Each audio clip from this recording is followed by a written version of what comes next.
Então, Padre Lauro, eu quero lhe agradecer por aceitar o nosso convite. E assim a gente deixa esses registros para as futuras gerações, né? As coisas vão mudando tanto que a gente precisa deixar. Alguns pontos eu pensei agora, como falamos, já colocar assim. Talvez algumas coisas eu posso, por exemplo, Padre Adolfo Galas. Ele é um nome em Santo Cristo, né? Por quê? Contam, eu ouvia falar que havia muita discórdia, muita desavença do povo. E basta dizer que aqui temos uma comunidade que tem o apelido de Scharfe Eck, o canto brabo, né? Então, revolta. Recebeu o Scharfe Eck alemão e botaram o número revolta. Porque havia assim, acho que por influência, não sei, de religião, não digo porque que vinha aqui era católico. Naquele tempo se fazia isso, católico. Santo Cristo, por exemplo, Santa Rosa era mais evangélico e essas coisas, para não precisar fazer duas igrejas, etc., e não né? Então, Santo Cristo, inicialmente, é uma comunidade católica, né? E aí havia, no entanto, desavenças. E aí souberam, lá tem um padre importante, ele era da região aqui, naturalmente o Galas, e foi então nomeado pelo bispo de Uruguaiana, naquele tempo quem manda era Uruguaiana, era o bispado. E aí trouxeram o padre Adolfo para cá, e certamente em pouco tempo ele botou paz, e até eu podia dizer, vocês não vão a cinquentenário, mas eu fui pároco lá, e lá quando eu cheguei, digo, mas eu soubesse, não ia nem aceitar, porque havia tal intriga lá que fizeram uma união de uma sociedade com a igreja, e aí 18 votaram contra, e esses 18 uma carga para o resto, não eram tantos também, né, uma comunidade lá, a sociedade e a igreja, uma coisa só, não duas entidades. E daí, quando eu fui lá, eu me lembrava do padre Adolfo Galas, o que ele fazia quando alguém via o Lauro lá, falar isso e aquilo. E aí o padre sempre, noch was? Algo mais? Noch was? Algo mais alguma coisa? Mais. Então, noch was, perguntar mais alguma coisa, mais. Então, a pessoa fala, e no fim não sabe mais nada. Pois é, tá cheio, muito obrigado e tal, vamos ver isso aí, pronto, né? Assim eu tive que fazer, dizem que o padre Galas aqui veio e botou assim harmonia, paz, uma convivência muito boa do povo de Santo Cristo, do qual depois também surgiram muitas vocações, né? Santo Cristo é uma paróquia da nossa diocese que Cerro Largo, Santo Cristo se bate, né? Vocações, quantos padres saíram daqui desta paróquia, né? E já vivos e mortos, né? E também religiosas, freiras, padres e também irmãos laçalistas e os outros laçalistas e maristas, né? Então, a paróquia de Santo Cristo essencialmente é conhecida na região assim como uma paróquia muito produtora, não, oferecimento, muitas vocações em várias dimensões, em toda a dimensão de igreja, e também da sociedade. Então, quem era o presidente da igreja também é a comunidade, era o comandante. Sei que meu pai, ele foi 12 anos, isso eu sempre contava, ele foi 12 anos presidente da escola. E isso não era fácil, a nossa escola, Orum larga, dizia pobre, uma pequena pobre larga, e então ter professor não era fácil. Eu me lembro, eu tinha 10 aninhos, eu já era época de lavração, e o pai procurando professor. Aí eu com 10 anos já puxei o arado na roça, porque o pai estava procurando professor. Essas coisas. Então, o presidente que arrumava o professor não era o município, era a comunidade mesma e tinha que manter, não era o Estado, o município, não.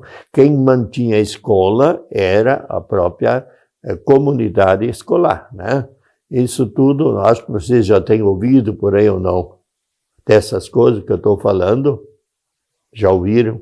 Alguma coisa assim. Alguma, né? Porque é bom vocês Então, essas coisas, porque, em primeiro lugar, eu sempre digo, porque eu disse o município mais alfabetizado, porque a criança, quando chegava aos 7 anos, ia para a escola.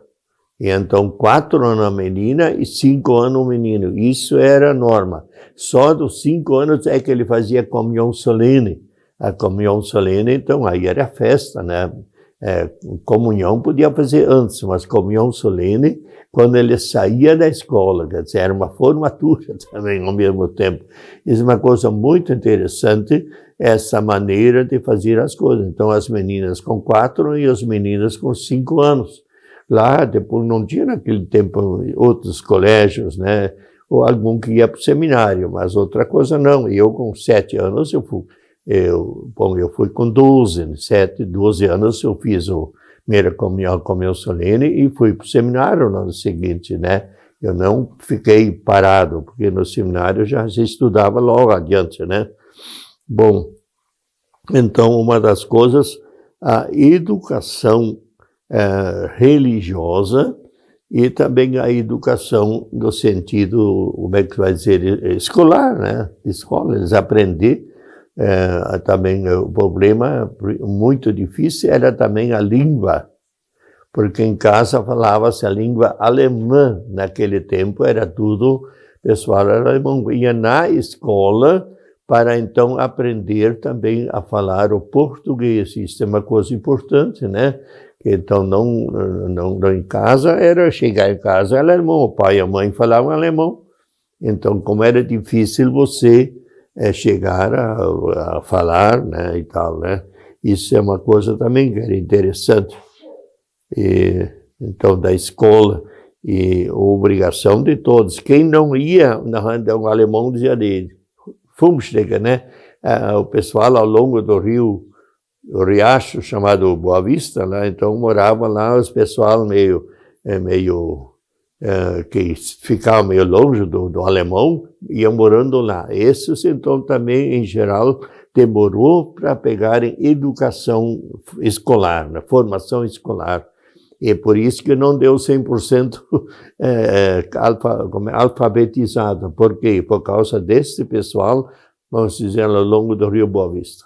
Isso tudo são coisas que eu lembro, assim, que isso aconteceu por circunstâncias. Claro, o pessoal fala alemão e o outro lá, então não se entendia, senta lá e não, né? Isso humanamente, não precisava de nada ruim, mas havia esse afastamento. E com isso, o Fumsteg, como diziam, né? Ele não aprendia logo, né? Não recebia a formação, a educação, ao menos básica. Depois, aí começou a vir outros, quando entraram o ginásio, né? Mas isso é antes, isso é depois. A gente começou a conversa e eu não pedi para o senhor se apresentar, né? Dizer o seu nome, a sua idade, onde o senhor nasceu. O seu nome completo, a sua idade e onde nasceu. Eu nasci por aí perto. A minha casa está de pé, o quarto onde eu nasci, na casa paterna, ainda hoje era uma casa de madeira, né? Mas madeira já tem 100 anos quase, né? A casa tem 100 anos, né? Já estava, não tão bem 100 anos, mas então a gente nasceu na própria casa, né? E o que você perguntou? Questão do seu nome completo. O Lauro Jacob Büttenbender. Não sei se já escreveu Büttenbender. Idade, 89 anos, 89. Qual a sua data de nascimento? 3/11/34. Bom, qual que é o nome da localidade que o senhor nasceu? Eu nasci, então, aqui em Santo Cristo, chamada, mas é Linha Larga, onde eu fui na escola depois. E quem eram seus pais? Francisco Bittenbender e a mãe era Elvira Sofia. E ela tinha o sobrenome dessa de casa, né? Schallenberger, a mãe. E os seus avós? O senhor conheceu eles? Isso é uma coisa, sabe, que meus pais casaram e vieram lá de Montenegro para cá de trem. E então uma única vez a avó paterna veio visitar a gente. Isso é uma das dores, a gente não conviveu, não conheceu praticamente os avós. Sempre digo, isso foi uma lástima, mas era uma necessidade daquele tempo para vir de tão, isso era longe, né?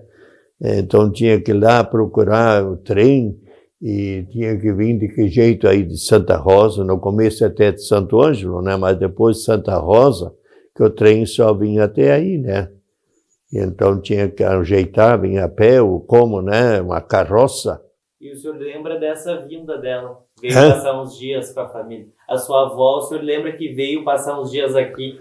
A avó paterna veio uma vez nos visitar. Aí eu era um menino, assim, sei lá, poucos anos, 7, 8 anos. Me recordo. E ela passou uns dias na sua casa? Ela passou lá, porque ela tinha o pai, meu tio e uma tia, então esses 3 que ela visitou nessa visita. Aí ela ficou, claro, não sei nem quanto, mas ficou um outro dia aí, foi visitar os outros e voltou. Não tinha o que ficar muito tempo, né? Como que era o nome dos seus avós? Isso me perguntou demais. Infelizmente. A gente não conviveu, eu não sei. Não sei. Isso já é uma falha, eu sempre penso, isso falhou na nossa vida, mas paciência. O que o senhor lembra dela, assim?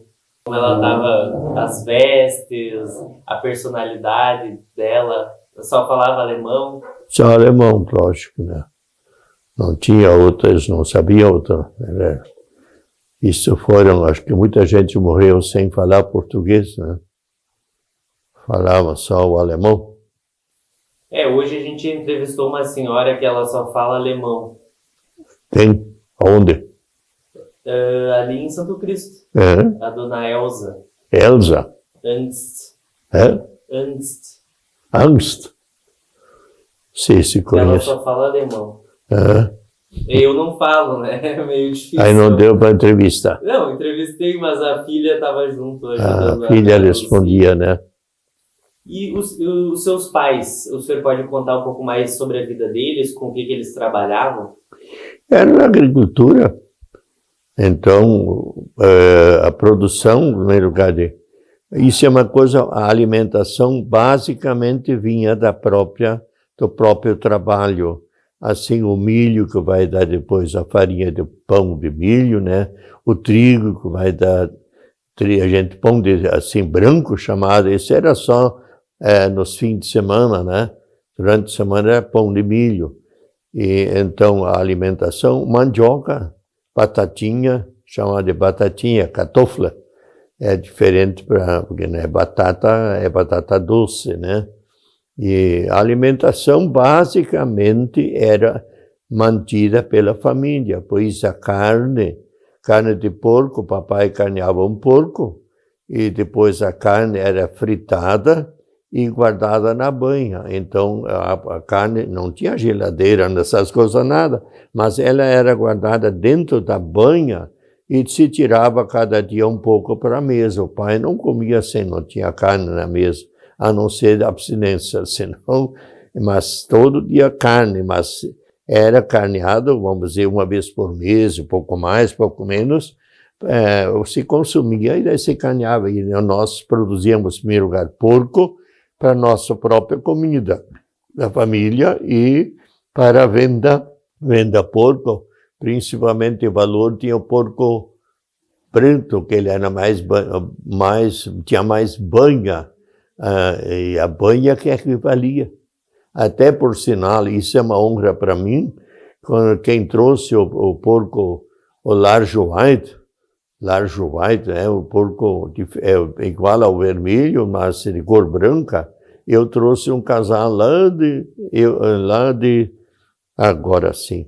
Eu era da Caritas, eu era diretor da Caritas da Diocese, e com isso eu tive direito de trazer um casal, porque senão eles só vendiam macho, para continuar sempre dependente lá de vir buscar. E eu não, eu pude trazer um casal. E desse casal se espalharam depois muitos porcos por aí. Isso é uma alegria que eu tenho. Meu lugar o large white, mas a meu Landraz, um cara trouxe porco no trem, uma porca com cria, lá de São Leopoldo. Ele trabalhou lá com os padres jesuítas, e eles ajeitaram e trouxe uma porca com cria dentro do trem, né? Não é que se vai dizer o trem, não, no vagão, né? Naqueles tempos conseguiu e trouxe para Cerro Largo lá, e eu tive o direito de também poder comprar um machinho. Era uma honra, então, era o Landraz, era o porco branco que se dizia, né? Era o primeiro, um porco mais comprido, até diziam que ele tinha uma costela mais essa que os outros. Então, isso foi uma coisa boa que eu trouxe, eu mesmo pude trazer esse large white e o Landraz para cá. E se espalhando depois, aos poucos. Mas o porco preto, ele continuou, ele era um certo desprezo, mas depois, por causa da banha, que a banha começou a ter valor com a tal da guerra, né? Se foi, então, a Guerra Mundial, né? Aí o porco preto pegou valor por causa da banha. Interessante, eu fiquei imaginando a viagem de trem e o porco junto. Pois é, estava. Naquele tempo se conseguia muita coisa, mas também era compreensível, era jeito de trazer. Como é que vai trazer um porco lá de Montenegro de outro jeito? Eu trouxe aquele casalzinho, eu trouxe no meu TL, um auto que eu tinha que era meu, atrás ajeitei lá, o TL tinha lugar, e lá eu trouxe o casalzinho, lá de Montenegro, acho que foi. Que é um outro município, eu já tenho dificuldade na memória, os anos pesam já, né? Eu gostaria que o senhor falasse se os seus pais, se o senhor se recorda dos seus pais falarem sobre essa vinda de Montenegro para cá e por que eles escolheram exatamente essa região de Santo Cristo. Como é que eu vou te responder? Não sei bem. Naquele tempo começou, meu lugar, Cerro Largo. Foi lá. E de Cerro Largo começou a onda para cá. Descobriram, então, passaram por cima aí de Godoy, coisa, né? Santo Cristo, porque não sei bem, mas certamente já havia alguns que tinham vindo e faziam a propaganda, que a terra bastante boa e tal. Aí o pessoal procura esta terra, não. Eu me lembro que até por acaso, outro dia ainda vou lembrar isso, vieram juntos lá de Montenegro para Santo Cristo sem saberem que um dia ia ser mitfada, né? Era o pai de um e de outro, então vieram buscar terra, reservar, comprar terra.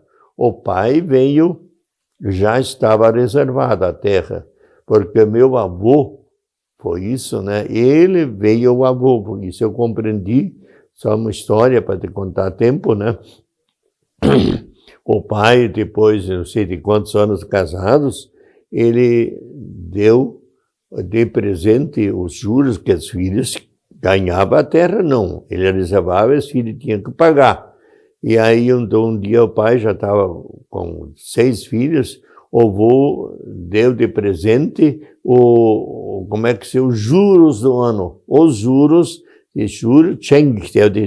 te dou de presente o juro, mas lembre-se que a dívida continua. Isto não, acho que denke daran, die Schuld geht weiter, a dívida continua, ele só deu de presente os juros daquele ano. Foi um presentão, né? Porque era sempre aquele tal de 6%, mas era sagrado, me parece, aquele 6% juro anual.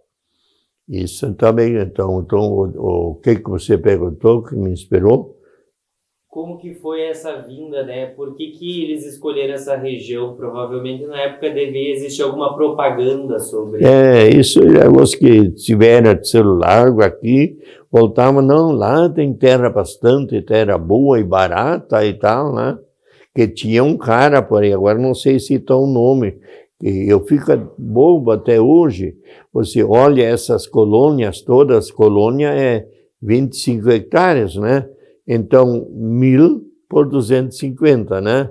E hoje, naquele tempo era mato, e hoje você vê aquilo é reto. Como é que eles fizeram as divisas assim certinho? Eles sabem, eles não podem mudar um centímetro. Se um dia ajudei o meu vizinho lá embaixo a procurar bem a divisa, e não, diminuí a pista um pouquinho para cá. Ele mesmo ficou bravo.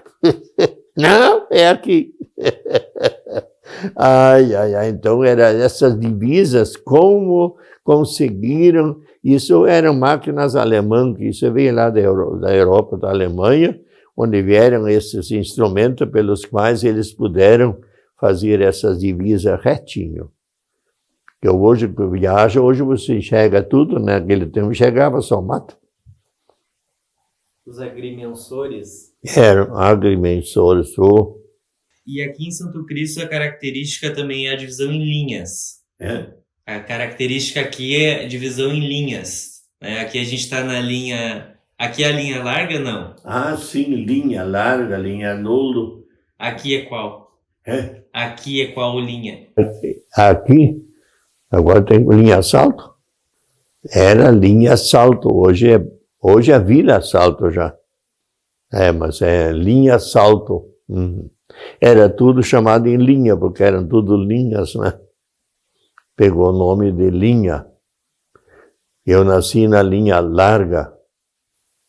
E o senhor lembra quem eram os seus vizinhos quando o senhor morava lá? Sim, do lado de cima era o tio João. João, também irmão do pai, e para baixo era o Arthur Schmidt. Isso eu me lembro bem. Agora, isso assim, perto, mas também se vai olhar, a ponta tinha mais vizinhos, então por quê? Então, um era o Asman, um era o meu padrinho, Asman Odo, e o outro, isso é o Asman, e para lá, não me lembro, ao lado de Taquaraçu, nem me lembro.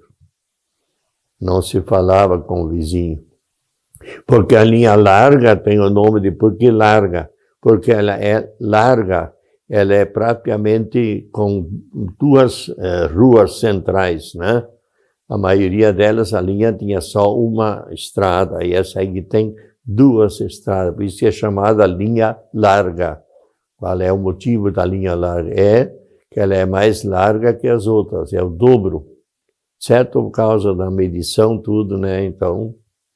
E essa colonização que aconteceu aqui, ela era muito organizada, ela não era por acaso. Existia um projeto das pessoas, não vinha e se instalava assim por acaso, né? Existia um grupo, uma união colonial, né? As pessoas tinham que, para adquirir os lotes, aqui tinha alguns requisitos, né? Aqui acabaram se reunindo mais os alemães católicos, né? Como o senhor relatou. Não, mas isso eu acho que foi uma coisa bem pensada, porque misturado já tinha que ter duas capelas, como diz, duas igrejas e tal, e até essa escola, a catequese era dada na escola, o professor dava aula e dava aula de religião.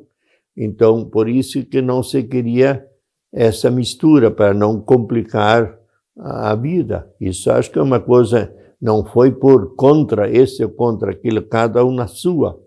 Então, para evitar a necessidade de, mesmo na escola, igreja e tal. Então, por exemplo, aqui a gente distingue bem, Santa Rosa, basicamente, era protestante, né? Aqui perto.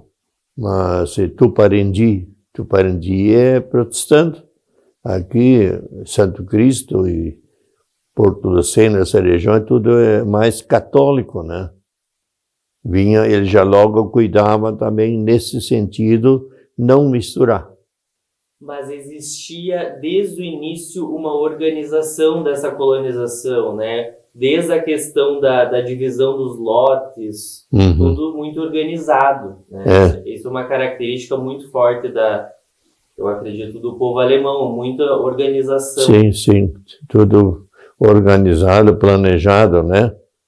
E isso foi uma coisa boa que foi feita, né? Como eu disse, um dia o meu vizinho lá embaixo, eu morava na Ilha Vênus, e então ele pediu para me ajudar a delinear um pouco. Uma hora dessa eu disse, não, mas acho um pouco mais.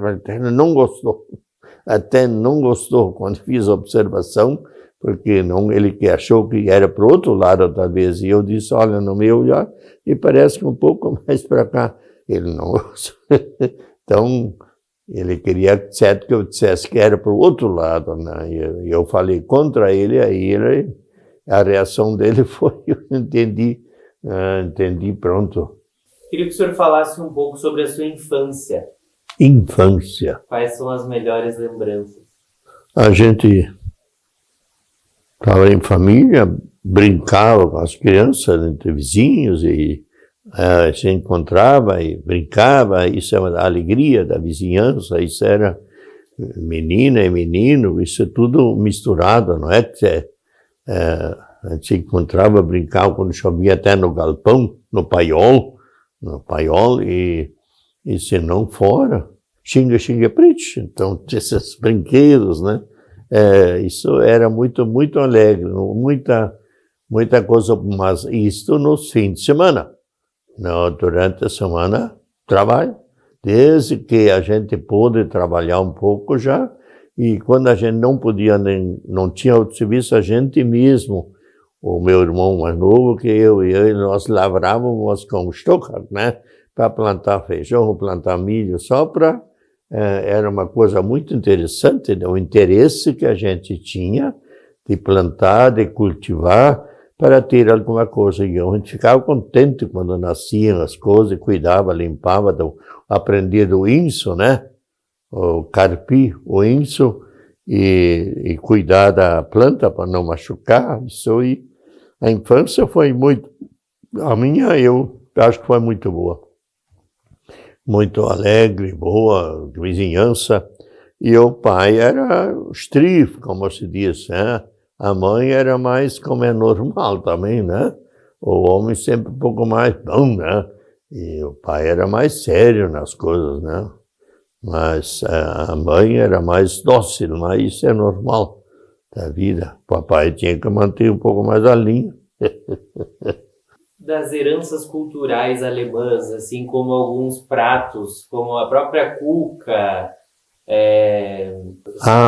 alimentos. Alimentos. Sim, mas então, naquele tempo até, infância, dizendo, podia atar os cachorros com linguiça.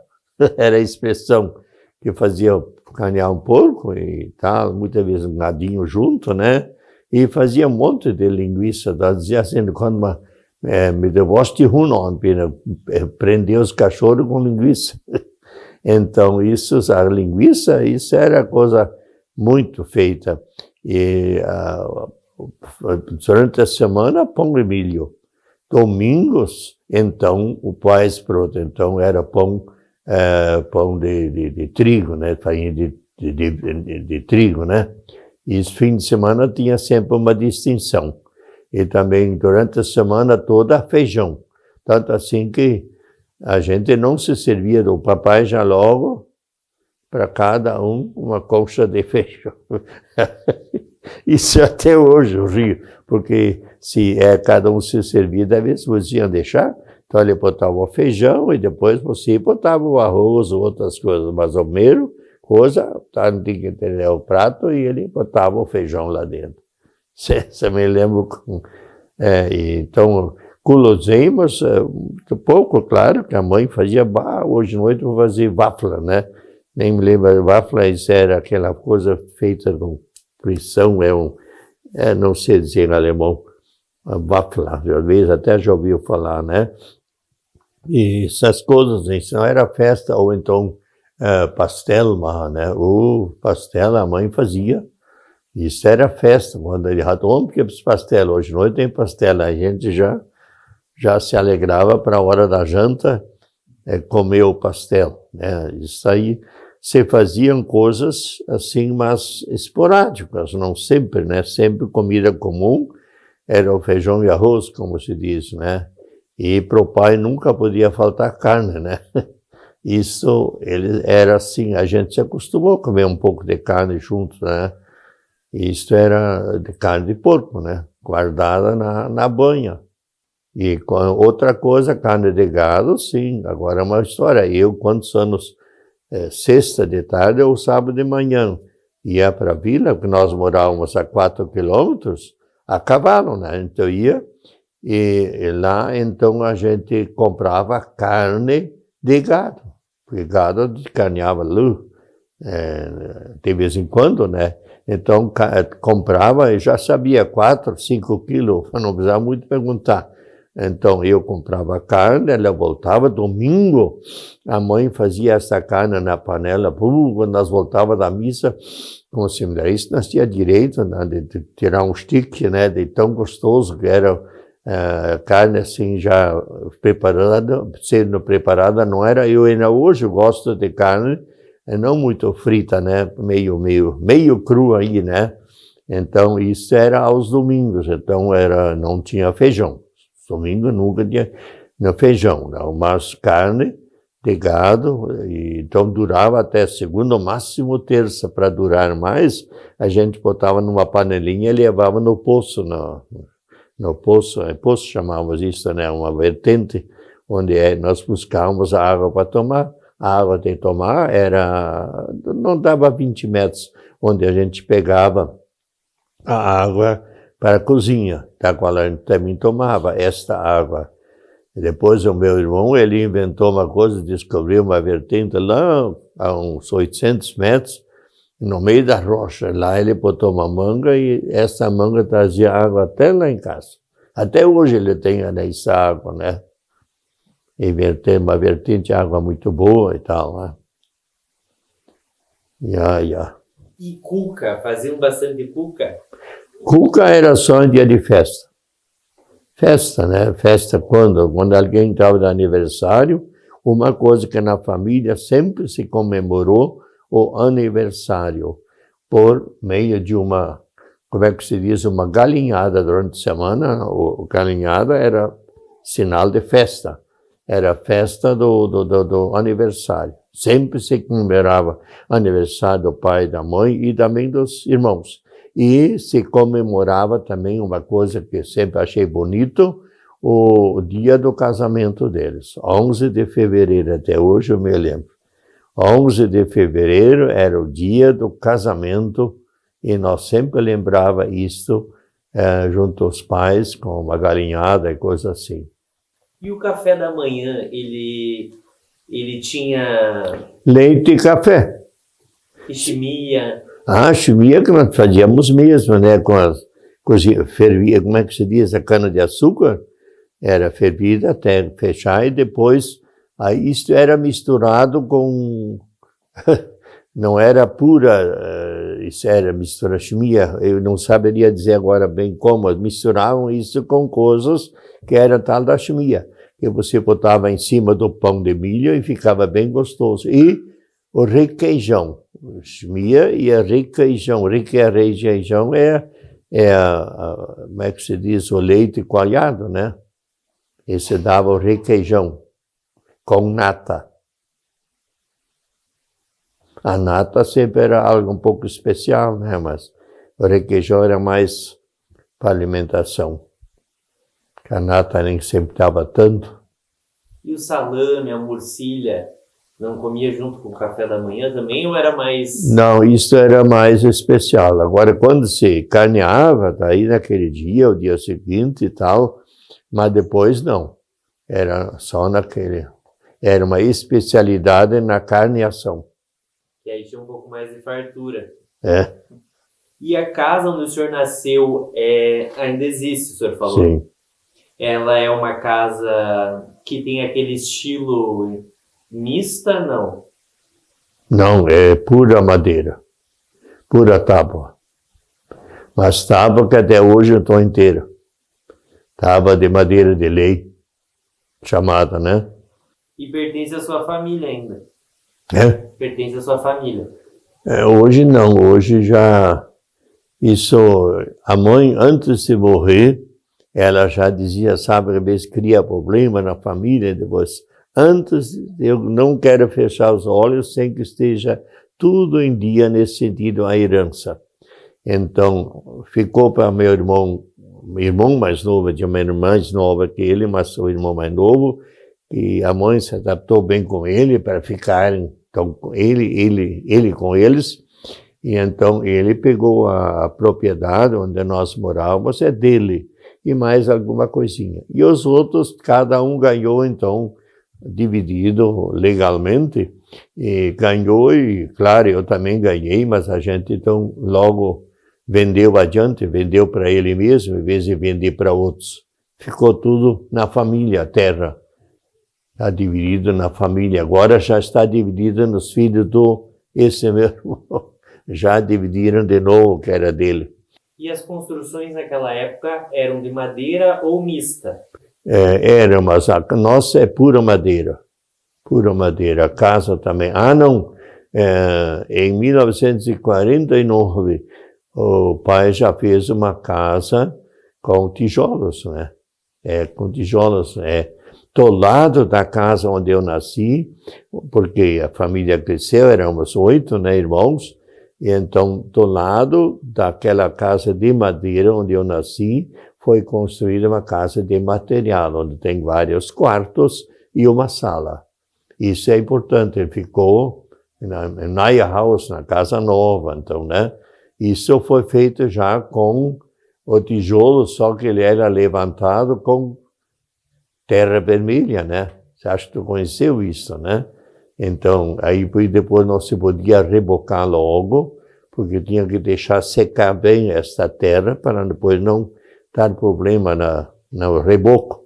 Nessa época que o senhor nasceu, ali era criança, já se chamava Santo Cristo? Não tinha outro nome? Sim, sim. Desde que... Acho que isso era o meu começo, né? Porque passou Santo Cristo, Isso acho que logo pegou esse nome, nunca teve outro, acho. Teve o Colônia Boa Vista. A Colônia Boa Vista, esse nome já não sabia explicar muito bem, mas é que a Boa Vista é lá embaixo no rio, então lá embaixo é Boa Vista, então Colônia Boa Vista, mas isso fica uns 8, 10 quilômetros da minha casa, lá para baixo, então chamava-se Colônia Boa Vista. Para ir de Cerro Largo, passava pela Colônia Boa Vista. Santo Cristo, o senhor sabe qual é a origem desse nome? Santo Cristo, qual a inspiração? Não é religiosidade. Também isso é. Não sei de onde foi inspirado, não. Eu recebi o nome assim, nunca... Eu especulei a razão de dar o nome de Santo Cristo. O senhor quer comentar um pouco sobre a questão da educação no município? Como que foi a sua vivência na escola e como que, né, a importância da educação, como o senhor comentou antes da questão da alfabetização? Né? Não, isso... O professor era professor, né? Opa! E se viesse uma queixa do professor, te prepara em casa, né? Não é o pai ia xingar o professor, não. Absolutamente não estava nunca para nós reclamar do professor que o pai não ia deixar. Não ia deixar, não. A lira que for, que o professor tem os seus direitos e pronto, né?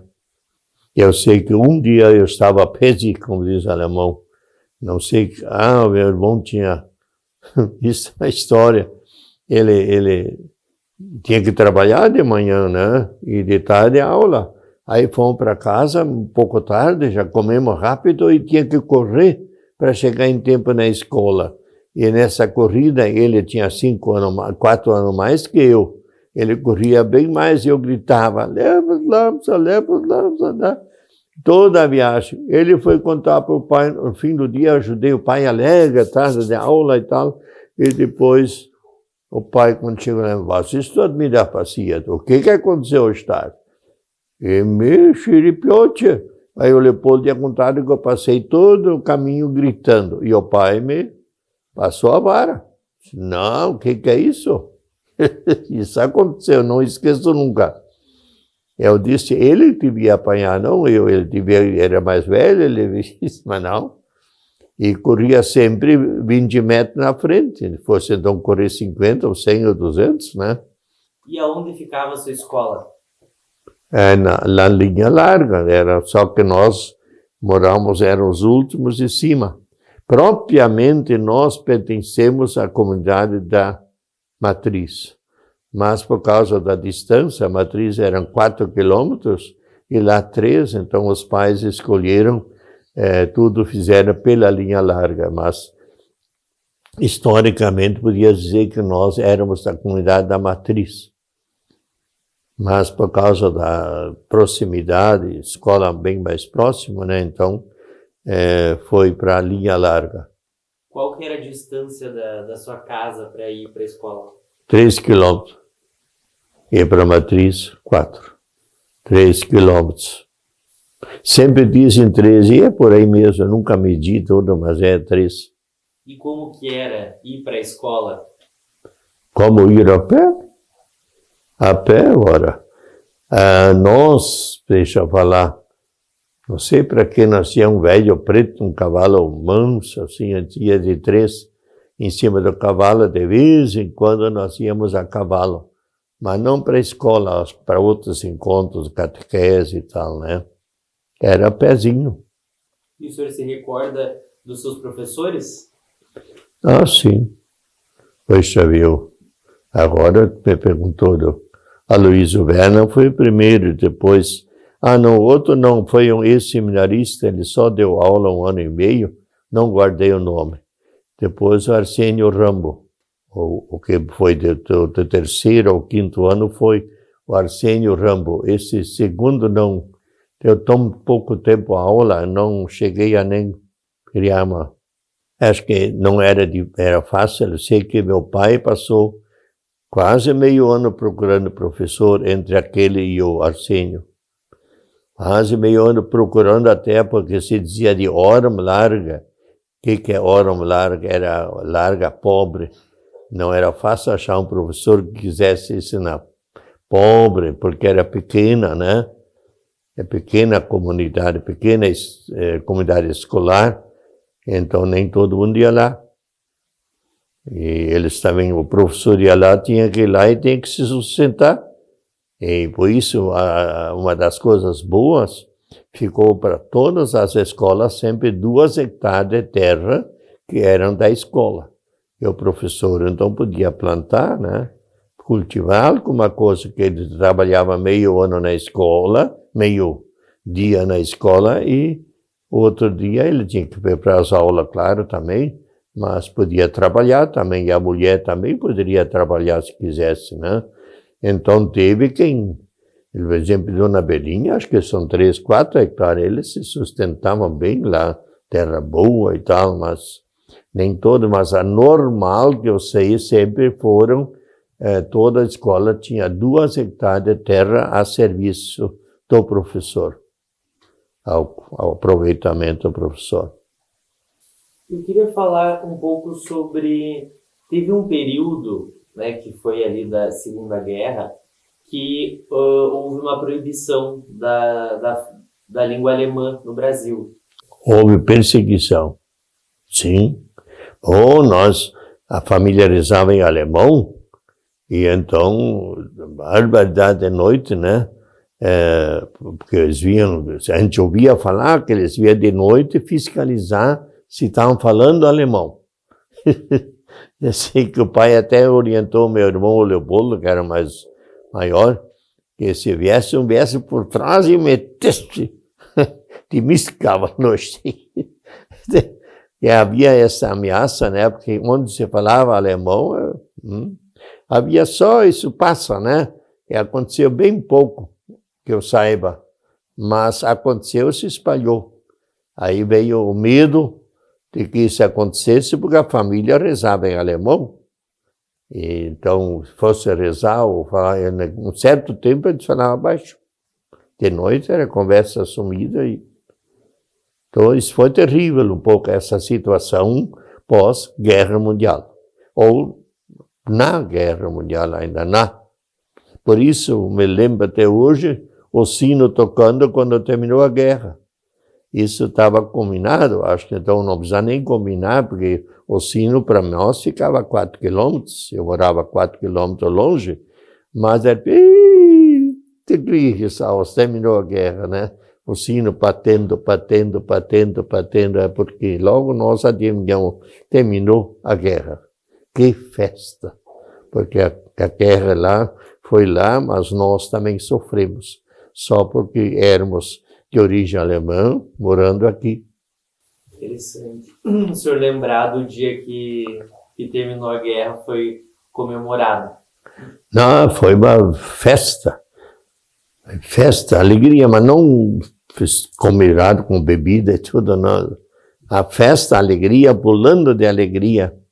Mas eu imagino que até mesmo as festas, esses momentos de diversão, como tem o Kerb, né, como tinham outras, deve ter, durante esse tempo em que era proibido falar, deve ter diminuído um pouco. Ah, não, isso tudo, eu pouco sei, mas isso é normal que isso, eu era pequeno, né, em 44 eu tinha 9 anos ainda. Não tinha nem 10. Eu sou de 34, mas de novembro. E a guerra terminou, acho que foi em julho. Por aí, sei bem. E o povo alemão é alegre, tem as festas características, né? A cerveja também é uma característica do alemão, né? E com isso, com essa proibição, eu imagino que com o medo instaurado, essa alegria, essa diversão foi diminuindo. A alegria da diversão, quando depois da guerra? Durante esse período que foi proibido. Lógico, isso aí. Amordaçou muito, né? Colocou a mordaça na alegria.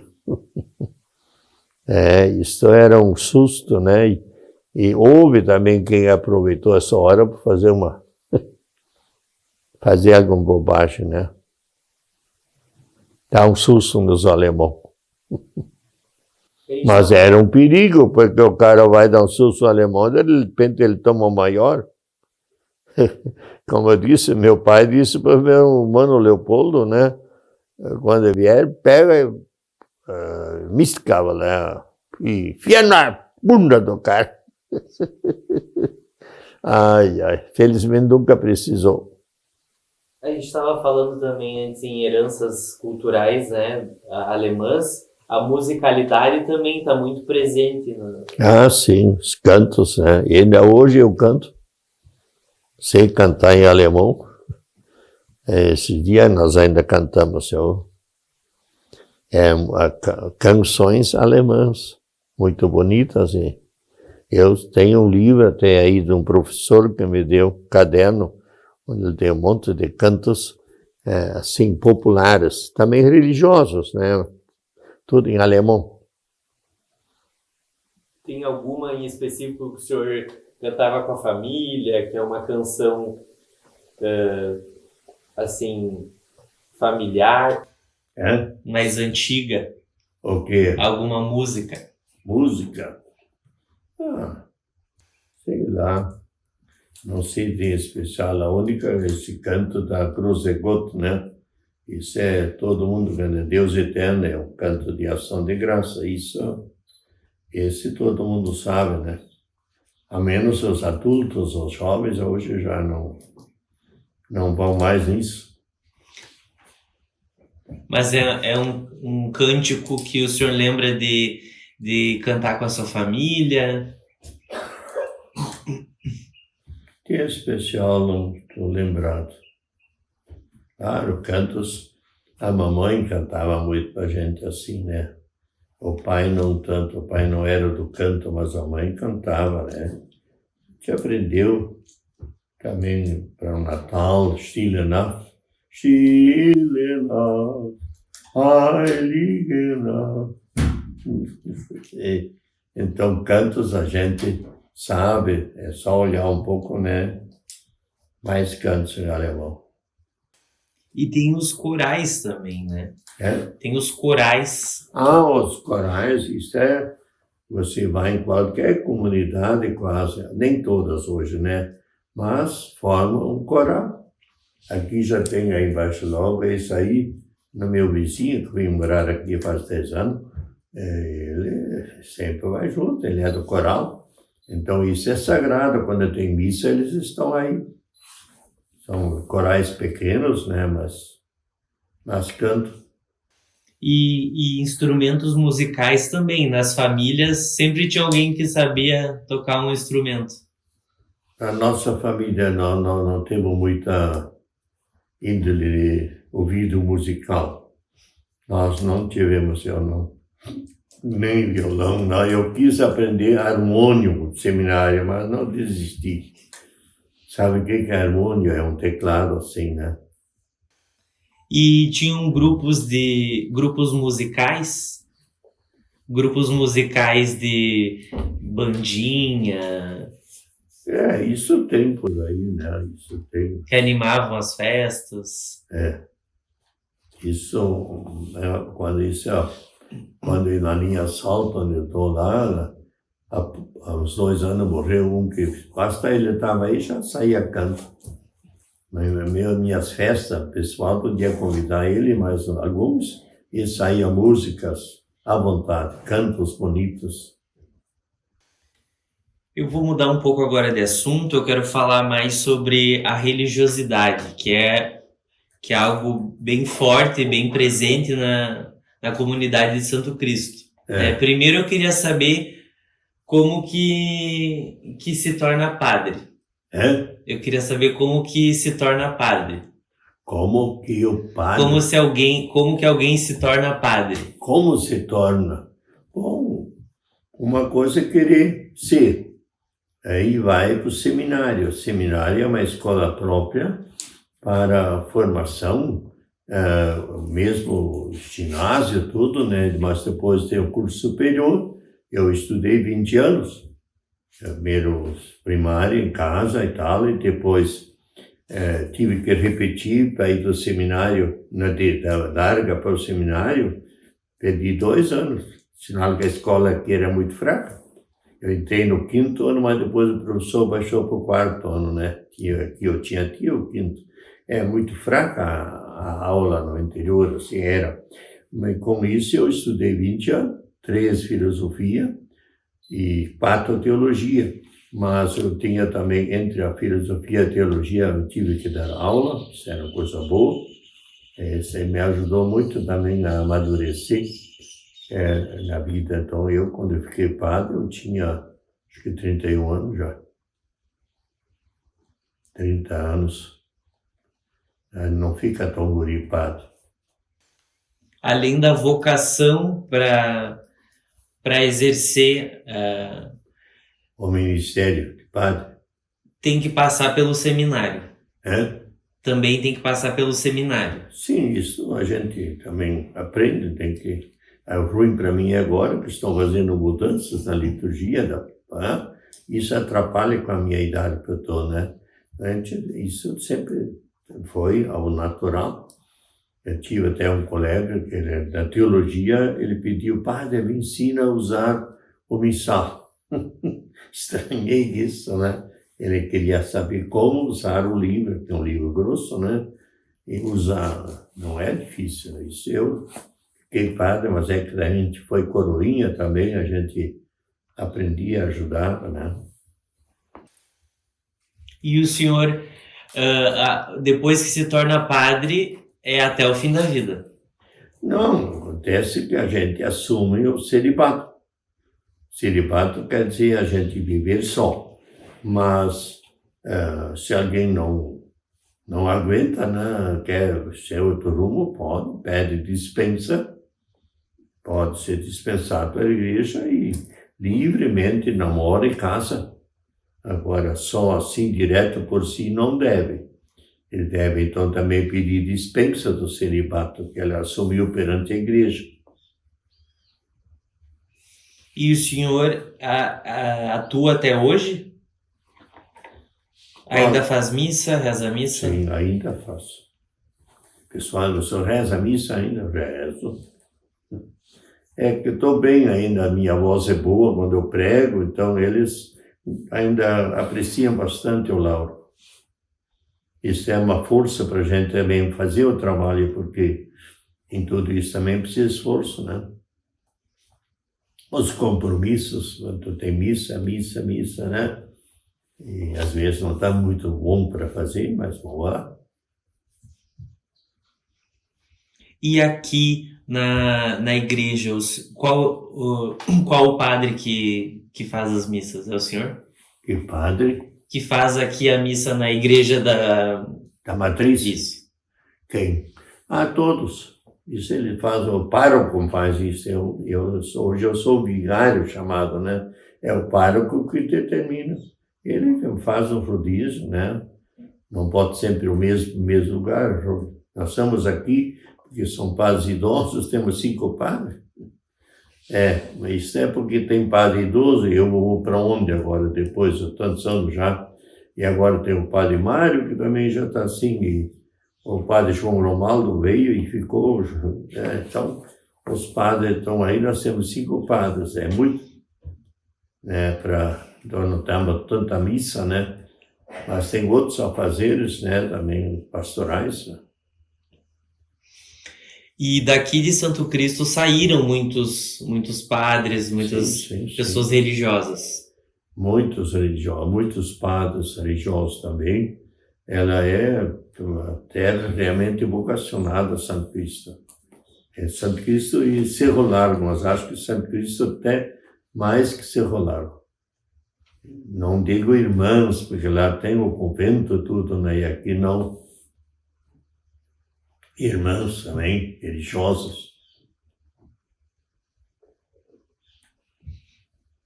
Queria que a gente falasse também sobre a história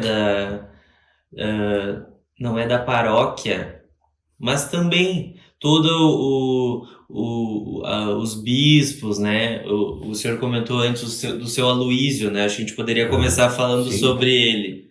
Então Aloísio. Vou lhe alcançar aqui. O senhor pode... Então Aloísio ele era religioso, ele era franciscano e foi escolhido para ser nosso primeiro bispo. E fomos de muita sorte. Ele veio lá da Europa, lá de Roma, ele estava lá sendo professor. Ele era professor lá, então ele era uma pessoa muito inteligente, muito capaz e de muita sabedoria para falar, muito. Ele era bom mesmo, né? Certo? Agora já foi. Bom. Dom Aloísio, eu sempre chamo de Santo Aloísio. Ele Está escrito por ele aqui? Tem uma escrita aqui. Isso é dele, acho que sim.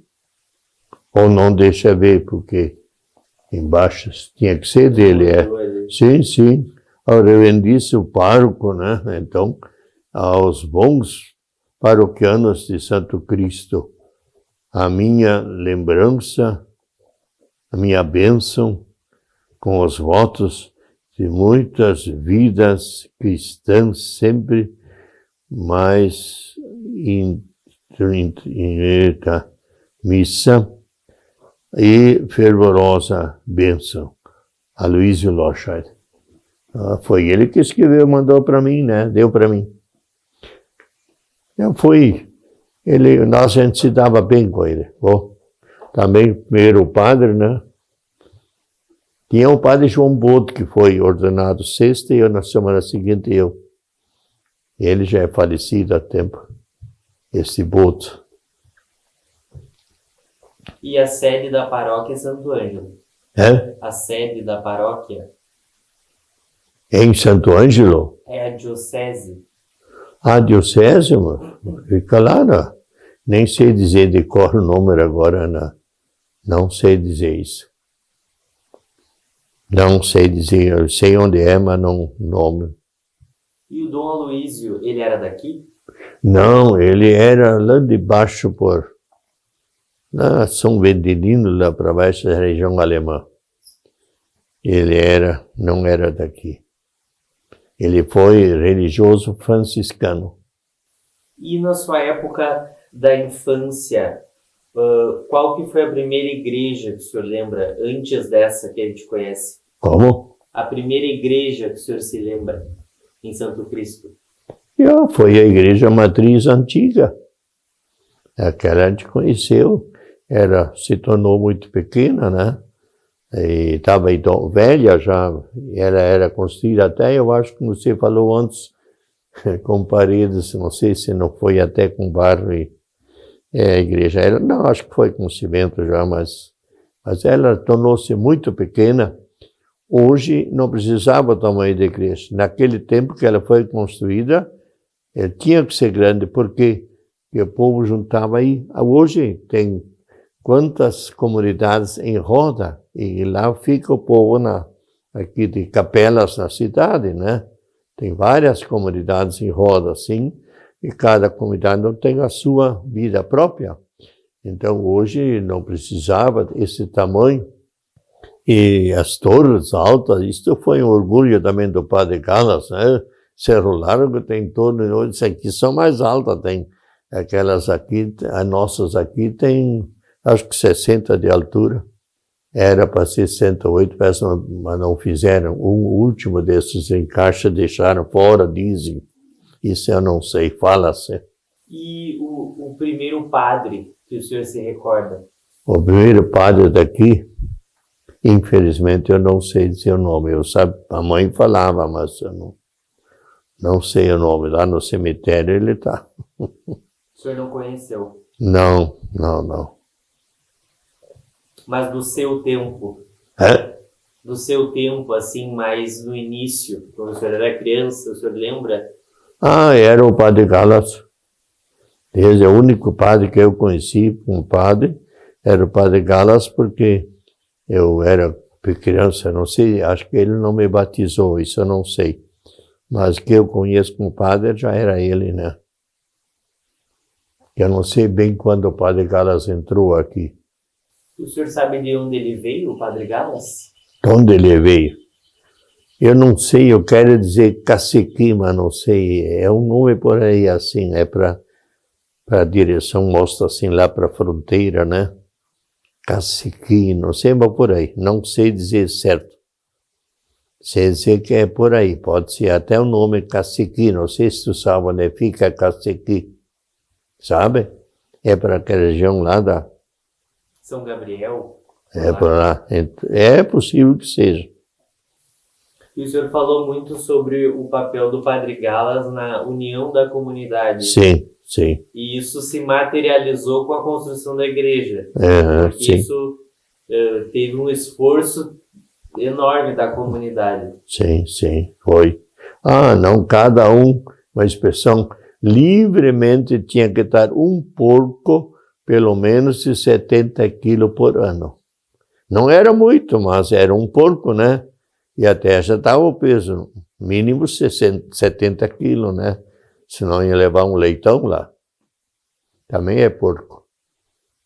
Então, isso, olha, aí eu preciso a união do povo.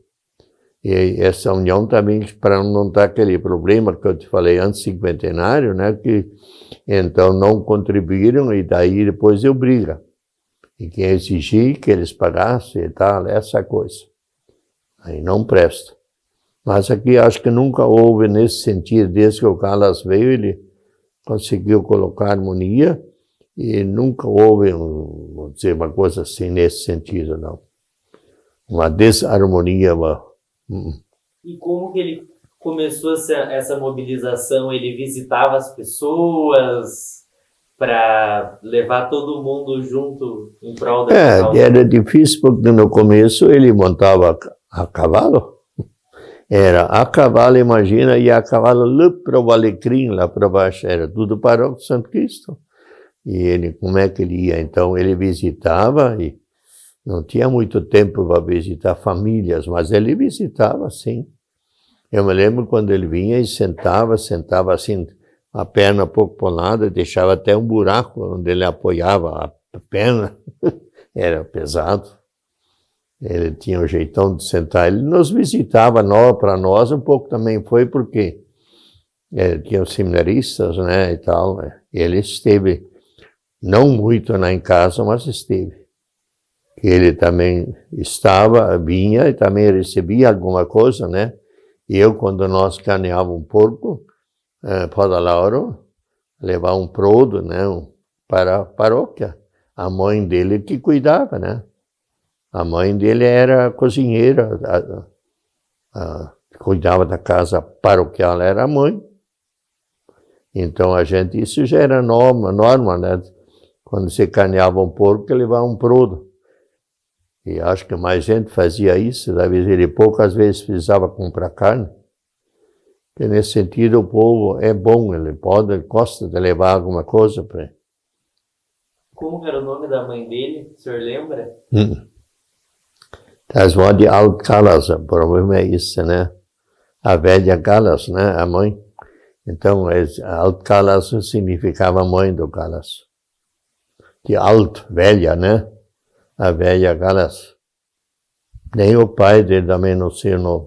E todas as famílias ajudaram, ou era doando um porco, ou era ajudando com os materiais para construir? Sim. Bom, isso é uma coisa importante na construção isso é da igreja, eu acho, Então, o meu pai tinha que ir, o trabalho dele era lá na vizinhança, nossa, na linha larga, um terceiro vizinho lá, eles tiraram as pedras, era pedra, como é que chama essa pedra especial, né? Ela racha bonito, né? Então, o meu pai tinha o serviço cada dia de ir lá ajudar a carregar as pedras. Mas uma carroça levava uma pedra para aquele larga pedra que você já pular. Isso era ruim subir com um boi. Então, ia uma pedra, o pai tinha que ajudar a carregar a pedra. Sei que um dia ele chegou em casa, quase quebrei a perna, que de certa altura a pedra voltou. Então, o pai tinha esse serviço, mas cada um assumia, e não era um que fazia tudo, não. O pessoal ia levando pedras, isso estava um monte de pedra lá na cidade, aquelas pedras que depois foram usadas para a torre. Dizem que essa torre, acho que tem 14 metros de profundidade, acho que não pode, mas eles fizeram um buraco porque é o fundamento, né? E ela agora no meu tempo, que eu estava aí uns 20 anos atrás, deu um racho na frente, se assustaram, né? E, de fato, a torre, as duas cederam um pouco, depois uma seca longa, né? Longo tempo seco, de repente rachou o frontispício da nossa igreja aí. E aí ficaram com medo que vai cair, não vai cair coisa nenhuma. Ela tem fundamento, mas deu um pouco de si. Depois que terminavam o fundamento, eles faziam o lançamento da pedra fundamental. Sim, é lançada a pedra e é uma pedra memorável, né? Então onde vai os documentos naquele dia, todo o pessoal assina, e então é a pedra angular fundamental, que chama. Infelizmente eu não sei dizer o nome hoje, ela está lá, já viu? Não, ainda não. Mas também a pedra deve estar à vista, mas a gente vai pouco aí, nesse interesse. E lá consta o nome das pessoas que ajudaram. Muita coisa vai lá dentro, é um documentário que vai lá dentro. Isso vão papéis lá dentro. E isso é acessível ou não?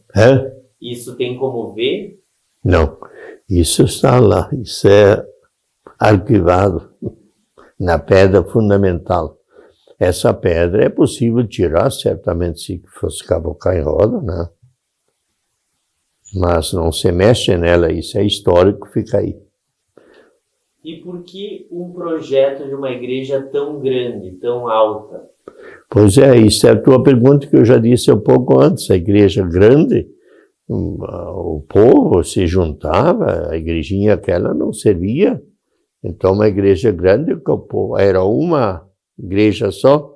Como eu disse antes para ti, hoje tem quantas comunidades em roda que absorvem o povo. Então, na matriz, muitas vezes deixa a desejar. Tem pouca gente. Já há meio lugar também, porque hoje parece que o pessoal tem medo de igreja, né? Então, vai pouco, né? Porque naquele tempo, o domingo, missa. Isso era sagrado. E, então, hoje não é mais o sagrado assim. Será que não tem um desejo inconsciente de estar mais próximo ao céu? A altura, se a expressão ir para o céu, né? Então, essa altura mostrando para cima. Mostrando para cima. Nós falamos no céu, olhamos para cima. E os sinos? O senhor sabe de onde veio os sinos? Eu devia saber. Eu não sei, eu sei se os sinos vieram, mas de onde vieram não me lembro. É aqui no estado, mas não sei qual é acho que foi no estado que foram fabricados.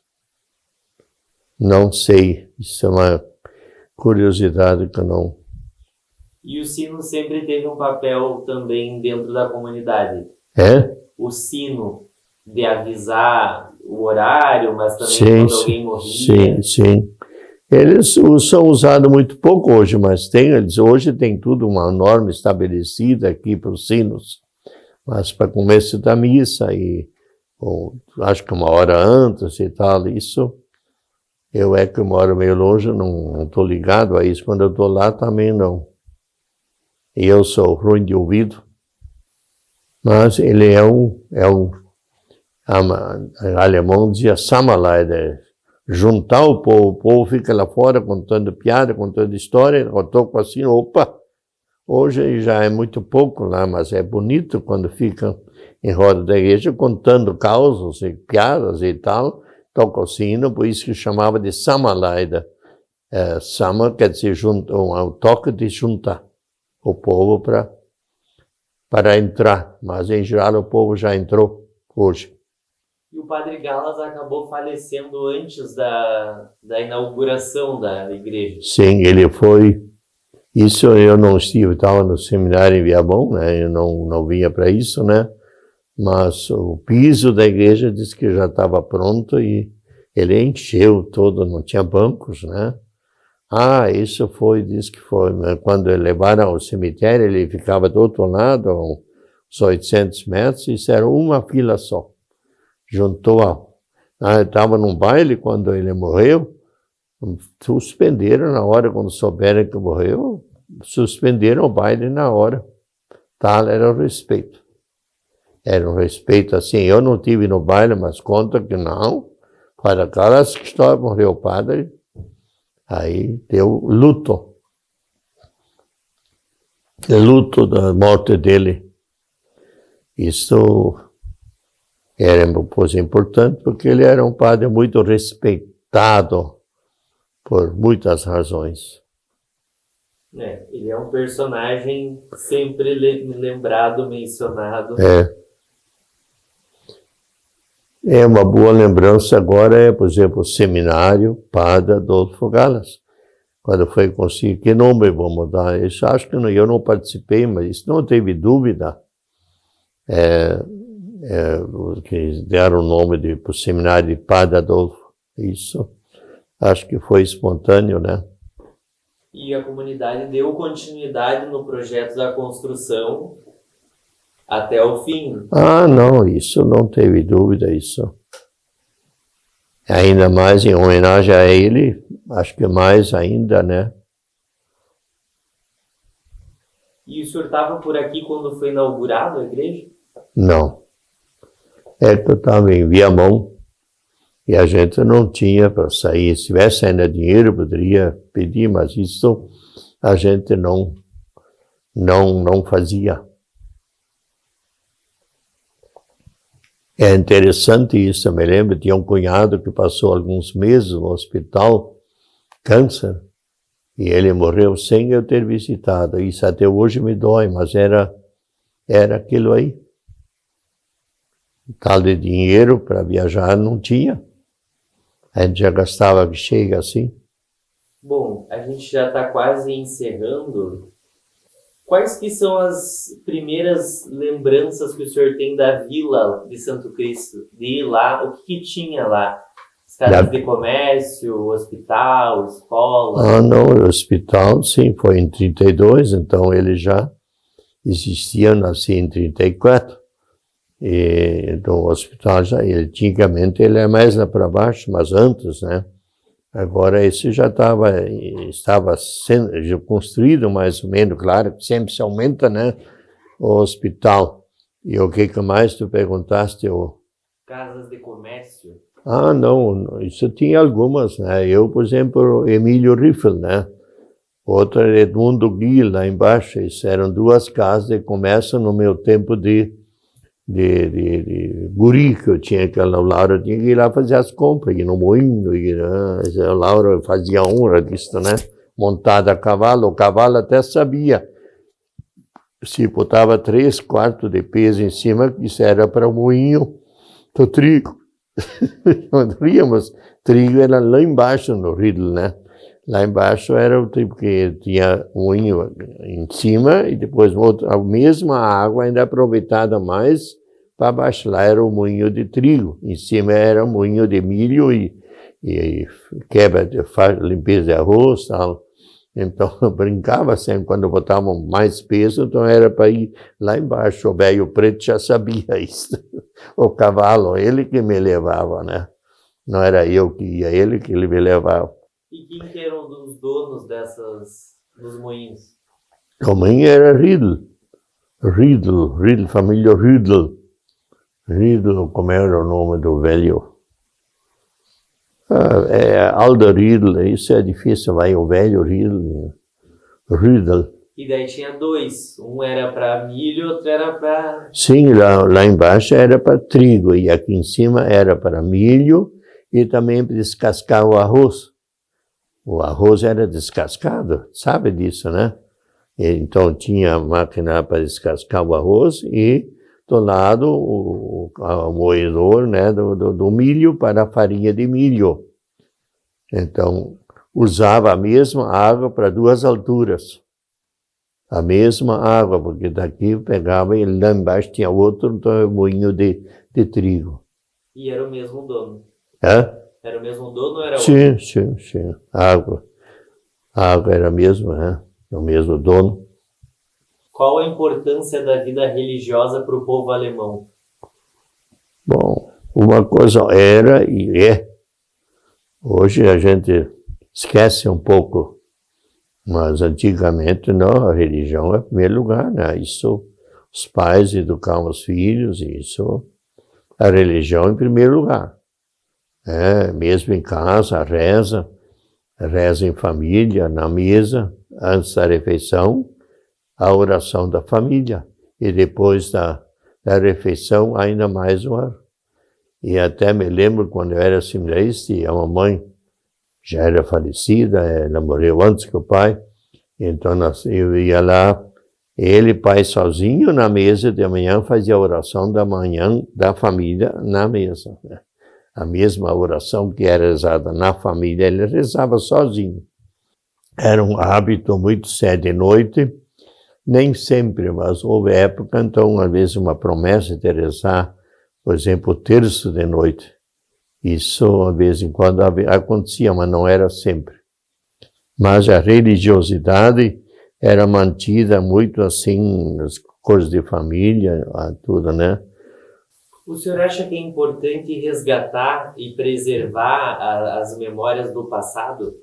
Mas como é que vai perguntar que isso não precisa me fazer? Evidente que isso é uma coisa importante, senão a gente esquece tudo, né? Eu acho que preservar a memória para não esquecer, porque hoje tem tanta outra coisa, né, que nos ocupa, né? Os instrumentos todos de comunicação, e hoje ele está ocupado em outras coisas. Ele está se ocupando, então, tanta coisa com os telefones celulares, né? Então, é importante essa preservação, manter um pouco. Como é que tu perguntaste, manter? A pergunta foi... Sobre preservar as preservar a memória. Claro que com o tempo já vai esquecer tudo. O que passou, passou. Um pouco existe esta mentalidade hoje. Mas, pelas tantas, eles começam bem, pensavam, nós também vamos assim, né? Vamos pensar um pouco, né? Eu acredito que, em grande parte, vai muito assim, chutado, né? E isso não é bom, por isso que eu gosto também de cantar canções para que ficam para mais gerações, não só para quem está agora cantando. Mas hoje tudo é muito rápido, né? A gente já está quase encerrando. Quero te agradecer por nos receber, né, por aceitar o nosso convite, compartilhar a sua história. Desculpa se eu não correspondi bem como devia, mas muita coisa, mas você vai ouvindo aqui e ali. Eu disse antes, a gente tivesse se reunido em grupo de 3, 4, né, e conversado que pontos trazer. Mas você já veio também perguntando, né, vai ver pela pergunta, vai fazendo as perguntas que responde perguntas que você já tem alinhado. Depois a gente vai compartilhar, né, esse material, ele fica gravado para a gente fazer esse projeto dos 200 anos da imigração alemã. Sim, isso aí. Já me falaram, vai ter que vir gravar, eu vou ter que fazer missa em alemão. Já me disse. Quando? Não sei ainda quando, mas vai. Então, já me falaram e já me mandaram até um livrinho onde tem a missa, né? Porque para ler assim as coisas vai custar um pouco, mas o problema vai ser falar em alemão, fazer um sermão ainda hoje. A gente não tem mais prática, não fala alemão. Eu posso tentar vir. Eu gostaria de tentar vir, eu gostaria de gravar uma missa. Uma missa em alemão. Em homenagem aos 200 anos. Gravar. Bom, para a gente finalizar, o senhor gostaria de deixar uma mensagem final? Não pensei em nada, enfim. Isto aqui é os 200 anos, muito. Não, que Santo Cristo sempre seja Santo Cristo que foi, e que continue a ser Santo Cristo. Uma cidade, um povo humilde, simples, trabalhador, um povo religioso em boa parte ainda, e um povo assim que cuida de cultuar também a sabedoria, ser um povo que deixa algo para os outros também, generoso, colaborador com as obras sociais e da igreja. Isso é uma mensagem que eu vejo que Santo Cristo sempre foi generoso, não só do pouco de 70 quilos, né? Mas essa generosidade para, em comum, manter as coisas que são de todos. E a gente não é nada, é nosso. Santo Cristo somos nós e não um só.